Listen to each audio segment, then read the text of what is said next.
It was 60 years ago today that the world watched in horror as racists in Alabama torched a bus full of civil rights activists. They were known as the Freedom Riders. NBC4's Beverly White revisits that era right now with an LA veteran of the rides who helped to integrate America.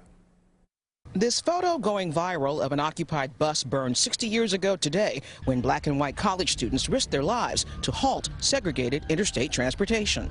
The Freedom Riders do escape the bus, only to be beaten by the Klan. Navy veteran and Natchez, Mississippi native Robert Farrell was living in L.A. when he decided to join Freedom Riders, traveling by train. I was at UCLA my senior year, an activist every year I was on campus. Farrell bonded with activists who knew federal law was on their side, even if Southern society was not. The Congress on Racial Equality came up with the concept to do this ride.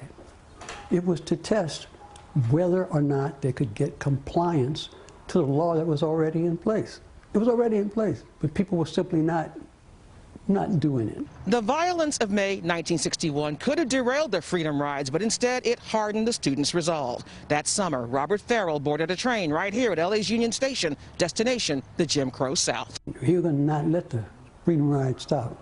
We're going to move forward. We're going to do it if we got to do it ourselves. The wonderful arrogance of young people. We're going to see this through. This photo shows Farrell in a coat and tie with his companions, all arrested in Houston, Texas, accused of unlawful assembly, jailed for 2 weeks. We were bearing witness to something that was very important to us. And all the stories that you heard about people riding their wheels and going through nonviolent training, yes, we did that. Robert Farrell went on to serve 17 years on LA City Council and is much honored for his Freedom Rider service. He says he's inspired by modern activists like Black Lives Matter, who also use direct action to challenge America. And I'm just so proud to say that it was students of my era that basically said, you know, we've had enough of this and we're going to protest it. In Los Angeles, Beverly White, NBC4 News.